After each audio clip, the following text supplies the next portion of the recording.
Hi friends, வணக்கம். Welcome to my channel. இன்றைக்கி ரொம்ப ஈஸியாக ரொம்ப டேஸ்டியாக செய்யக்கூடிய ஸ்வீட் ரெசிபி தான் பார்க்க போகிறோம். கடலை மாவு பர்ஃபி எப்படி செய்கிறதுன்னு தான் பார்க்க போகிறோம். இந்த ஸ்வீட்டு டேஸ்ட்டு சூப்பராக இருக்கும்.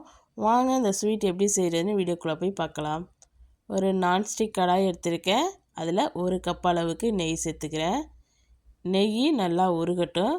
அடுப்பை லோ ஃப்ளேமில் வச்சுட்டு 2 கப் அளவுக்கு கடலை மாவு சேர்த்துருக்கேன்.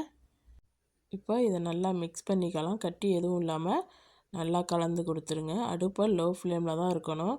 அப்போ தான் நம்மளுக்கு கலர் சேஞ்ச் ஆகாமல் இருக்கும். இல்லாட்டினா டக்குன்னு கலர் சேஞ்ச் ஆகி போயிடும். இப்போ நம்ம ஊற்றின நெய் எல்லாத்தையுமே நல்லா குடிச்சிட்டு நல்லா வறுபட்டு ஒரு வாசனை வருது. இப்போ 5 நிமிஷம் ஆகிருக்குது. இந்த மாதிரி தொடர்ந்து கலந்து கொடுத்துக்கிட்டே இருங்க. இந்த நெய் குடித்ததெல்லாம் கொஞ்சம் நேரத்துலேயே வெளியில் விட கிளம்பிடும். பாருங்கள், இந்த மாதிரி ஒரு 10 நிமிஷம் கழித்து நல்லா நெய்யெல்லாம் வெளியில் விட்டுடுச்சு. பாருங்கள், இந்த மாதிரி இருக்குது. இப்போ இது கூட நான் அரை டீஸ்பூன் அளவுக்கு ஏலக்காய் தூள் சேர்த்துக்கிறேன். 1 கப் அளவுக்கு பால் பவுடர் சேர்த்துருக்கேன். இப்போ எல்லாத்தையும் சேர்த்து நல்லா மிக்ஸ் பண்ணிக்கலாம். பால் பவுடர் சேர்த்ததுக்கு பிறகு கட்டி இல்லாமல் நல்லா கலந்து கொடுத்துருங்க. நான் ஸ்வீட்டட் பால் பவுடர் தான் சேர்த்துருக்கேன். அதனால் கொஞ்சம் உருகி வரும். நீங்கள் அன்ஸ்வீட்டட் எடுத்திங்கன்னா உருகாமல் அப்படியே இருக்கும். இப்போ நல்லா கலந்ததுக்கு பிறகு இதை ஒரு பவுலில் மாற்றிட்டு இதை அப்படியே ஆற விட்டுறலாம். இப்போ அதே கடாயில் 1.5 கப் அளவுக்கு சுகர் எடுத்திருக்கேன். அது கூட 1 கப் அளவுக்கு தண்ணி சேர்த்துட்டு இதை நல்லா கரைச்சி எடுத்துக்கலாம்.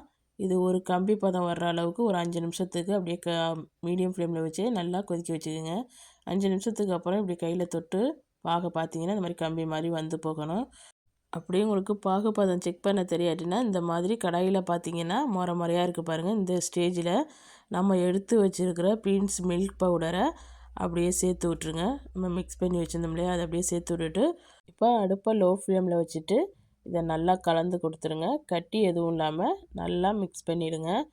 ஒரு 3 நிமிஷத்துக்கு இந்த மாதிரி கலந்துக்கிட்டே இருந்தீங்கன்னா போதும். நம்மளுக்கு கரெக்டான பக்குவத்தில் ரெடி ஆயிடும். பாருங்கள், இப்போ இந்த மாதிரி வந்த உடனே அடுப்பை ஆஃப் பண்ணிடலாம். இப்போ இதை ட்ரேக்கு மாற்றிடலாம். நான் ட்ரேயில் ஏற்கனவே பட்டர் பேப்பர் போட்டு நெய் தடவி வச்சுருக்கேன். இப்போ நான் இதில் மாற்றிக்கிறேன். நீங்கள் செய்கிறதுக்கு முன்னாடியே இந்த மாதிரி பேப்பர் போட்டு நெய் தடவி வச்சுருங்க. அப்போ ஈஸியாக இருக்கும் நம்மளுக்கு. இப்போ இதை இந்த மாதிரி ஊற்றிட்டு எல்லாத்தையும் சேர்த்ததுக்கு பிறகு மேலே ஒரு ஸ்பூன் வச்சு நல்லா இந்த மாதிரி சமப்படுத்தி விட்டுருங்க. இப்போ இது கூட மேலே தூவுறதுக்காண்டி நான் பாதாமையும் பிஸ்தாவையும் கட் பண்ணி எடுத்து வச்சுருக்கேன். உங்களுக்கு விருப்பமாக இருந்தால் இதை தூவிக்கலாம், இல்லைன்னா நீங்கள் ஸ்கிப் பண்ணிடலாம். பாதாம் கொஞ்சமாக தூவிக்கிறேன். உங்களுக்கு வேண்டிய அளவுக்கு நீங்கள் தூவிக்கலாம். இப்போ அது கூடயே பாதாமையும் பிஸ்தாவையும் தூவிட்டு ஒரு ஸ்பூன் வச்சு லைட்டாக அமுக்கி விட்ருங்க. அப்போ தான் நம்ம கட் பண்ணும்போது கீழே விழுவாமல் இருக்கும். ரொம்ப அழுத்தி பண்ணாமல் லைட்டாக அமுக்கி விட்ருங்க. இது ஒரு அரை மணி நேரம் அப்படியே இருக்கட்டும். இப்போ அரை மணி நேரம் ஆயிடுச்சு. இப்போ வெளியில் எடுத்துடலாம். பாருங்கள், நல்லா சூப்பராக செட் ஆகிடுச்சு. உங்களுக்கு வேண்டிய ஷேப்பில் நீங்கள் கட் பண்ணி எடுத்துக்கோங்க. ரொம்ப டேஸ்டியாக ரொம்ப சட்டுன்னு இன்ஸ்டண்ட்டாக செஞ்சிடலாம். ஒரு 20 நிமிஷம் தான் ஆகும் இந்த ஸ்வீட் செய்கிறதுக்கு. பாருங்கள் எப்படி வந்திருக்குதுன்னு. இந்த ஸ்வீட்டு டேஸ்ட்டு வேறு லெவலில் இருக்கும். கண்டிப்பாக நீங்களும் உங்கள் வீட்டில் செஞ்சு பார்த்துட்டு எப்படி வந்துச்சுன்னு கமெண்டில் சொல்லுங்கள். இந்த வீடியோ பிடிச்சிருந்துச்சுன்னா இந்த வீடியோக்கு ஒரு லைக் கொடுங்க.